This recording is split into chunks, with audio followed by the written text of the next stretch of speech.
Eu acabei de ler uma reportagem agora que eu quero dividir com vocês algumas considerações sobre isso, né? É uma reportagem da Folha de São Paulo, a manchete é Lia Luft se diz arrependida de votar em Bolsonaro ao buscar trégua do PT. A Lia Luft é uma escritora bastante conhecida, na verdade. Eu me lembro quando eu morava no Brasil ainda, que eu trabalhava numa livraria, a Livraria Curitiba, e você tinha expositores de livros, assim, né? Você tinha as pilhas de livro e muitos livros da Lia Luft.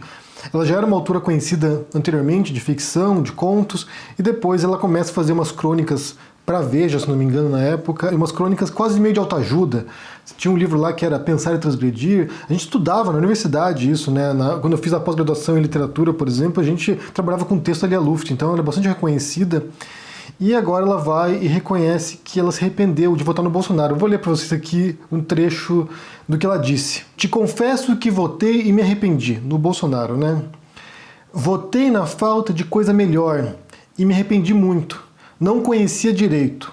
Queria uma trégua do PT. Era muita esculhambação, corrupção, não foi uma fase boa. Votei nele e me arrependi em seguida. E ela diz o seguinte: muita gente da minha família que jamais votaria nele, porque ele não se portava bem mesmo como deputado, queria mudar. Alckmin estava muito sem possibilidade, queria outro Brasil e deu no que deu. Eu vou ser bem sincero com vocês, eu até entendo que certas pessoas que não têm conhecimento político, que não têm envolvimento político, que não compreendem, que não se informam pela imprensa, que realmente não se interessam pelo assunto, não são politizadas, caíssem no conto do vigário, caíssem nessa mentira criada em torno do Bolsonaro de que ele era moralizante, né? Que ele ia limpar o Brasil da corrupção, que ele era um homem decente, cidadão de bem. Eu até entendo que quem não conhecesse a figura do Bolsonaro, nunca tivesse ouvido ele falar alguma coisa, as besteiras que ele dizia, houvesse caído nessa conversa. Por outro lado, acho muito difícil, entender por que pessoas esclarecidas ou informadas ou com compreensão de política fossem enroladas,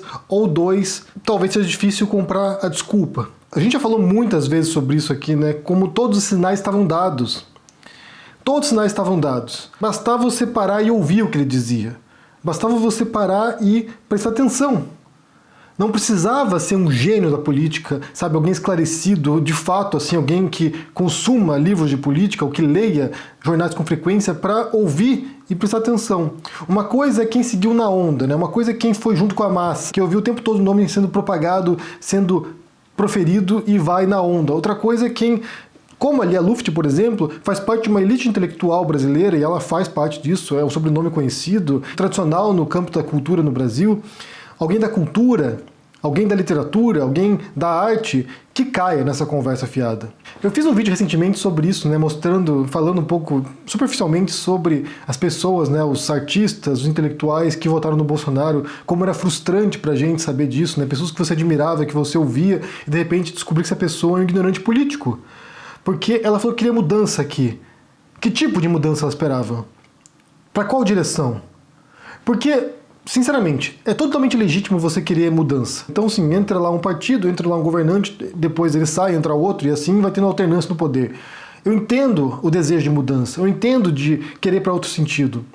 Mas para qual sentido? Quando você tem uma figura como Bolsonaro, ele não é apenas uma alternativa, ele é um mergulho no precipício.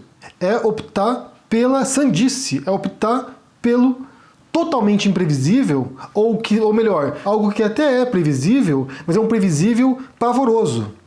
É o caminho para o terror, é o caminho para o horror, é o caminho para o desespero. E aqui a gente entende como a força antipetista foi tão poderosa, essa narrativa criada em torno do PT, foi tão poderosa que até pessoas que seriam esclarecidas compraram essa ladainha, compraram essa história.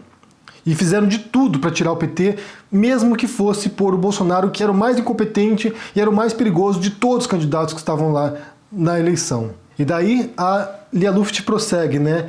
Parece que vivemos uma ditadura branca, uma coisa estranha, onde ele, o Bolsonaro, decreta e tem que ser como ele quer, mesmo em assunto em que ele não entende, como o coronavírus. Quando estão morrendo milhares de pessoas, essas distrações dos líderes na sua própria cobiça, a distração do sofrimento das pessoas estão me deixando muito entristecida. É preciso cuidar das pessoas. E aqui, mais uma vez, isso não surpreende. É o que se esperava dele. É uma pessoa que sempre teve um discurso de morte e de destruição, tanto que o meu livro agora recém-lançado a partir de uma frase dele, uma frase que o Bolsonaro disse: a minha especialidade é matar. O Bolsonaro nunca ocultou esse desejo, essa pulsão pela morte. E aqui eu quero aproveitar, já que a gente está falando sobre isso, né, as motivações das pessoas em votarem no Bolsonaro e falar da Lia Luft, eu quero aproveitar e mencionar um artigo publicado pela Rosana Pinheiro Machado e pela Lúcia Muri Scalco sobre esse assunto. O artigo se chama From Hope to Hate, The Rise of Conservative Subjectivity in Brazil, que seria da esperança ao ódio, a ascensão da subjetividade conservadora no Brasil. É bem interessante esse artigo, ele é curtinho, ele tem 11 páginas aqui em PDF. Vou deixar para vocês o link aqui no comentário fixado para vocês conferirem e poderem ler também. Está em inglês, mas quem souber ler pode conferir. Na verdade, me parece que o livro da Rosana Pinheiro Machado, Amanhã Vai Ser Maior, ele amplifica que alguns tópicos são abordados aqui, meio que especifica algumas situações. Porque o que elas fizeram aqui? O que a Rosana Pinheiro Machado e a Lúcia Scalco fizeram? Elas fizeram um trabalho de campo. Elas foram numa comunidade de Porto Alegre, que é o Morro da Cruz, e trabalharam durante um longo período lá, entre 2009 e 2014 e entre 2016 e 2018. E o que elas fizeram foi analisar a ascensão do bolsonarismo, né? Na verdade, primeira etapa, o lulismo, a consolidação do PT e as consequências políticas públicas do PT na comunidade, e depois a queda do lulismo e a ascensão do bolsonarismo. Como é que as pessoas, que muitas delas foram favorecidas por políticas públicas do Partido dos Trabalhadores, passaram depois a odiar o PT, a serem antipetistas e votarem no Bolsonaro.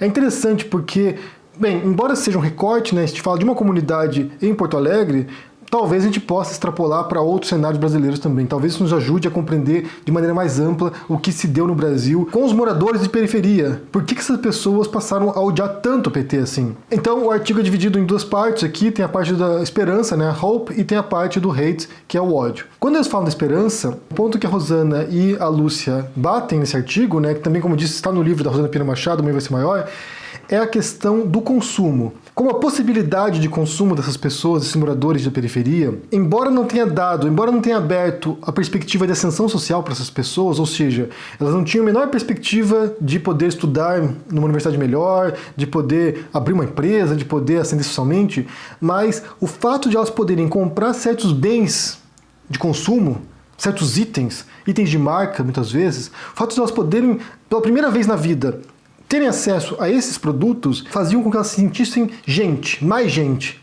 Era como se, pela primeira vez na vida dessas pessoas, elas deixassem de ser invisíveis, e porque elas usavam um tênis de marca, ou um celular legal, ou uma roupa de marca, ou um óculos de marca, o fato de poder ter acesso a isso as tornassem pessoas. Pela primeira vez. E é engraçado aqui porque quando a gente pensa na Bolsa Família, por exemplo, eu me lembro na época, né, quando foi criado o programa, quando foi batizado com esse nome, que muita gente dizia que seria uma espécie de formação de um curral eleitoral. Ou seja, você dá esse tipo de benefício para as pessoas, você fornece essa grana para essas pessoas, que até tem o sentido de retirar a pessoa da miséria, né? Claro, tem um sentido social por trás disso, mas também tem o sentido eleitoreiro. Ou seja, você cria uma massa de pessoas, milhões de brasileiros que recebem essa Bolsa Família, e essas pessoas, elas vão futuramente sempre votar no PT. Ou seja, você põe o voto do cabresto nessas pessoas. Elas sempre vão votar no PT porque elas sempre vão manter memória de que se eu não sou miserável agora, ou se eu tenho um pouquinho mais de condições agora, isso é graças ao Lula ou ao PT.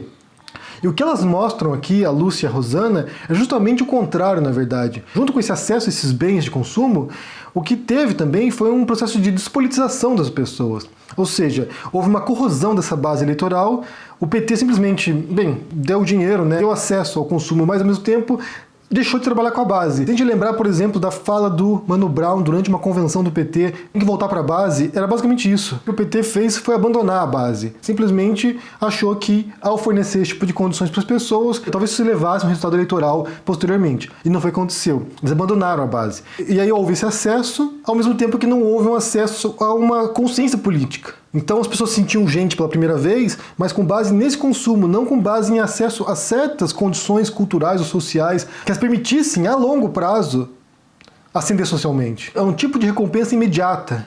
Então, assim, você tem essa recompensa, isso te satisfaz, isso corta uma perspectiva de longo prazo. Ou porque você quer nem havia essa perspectiva.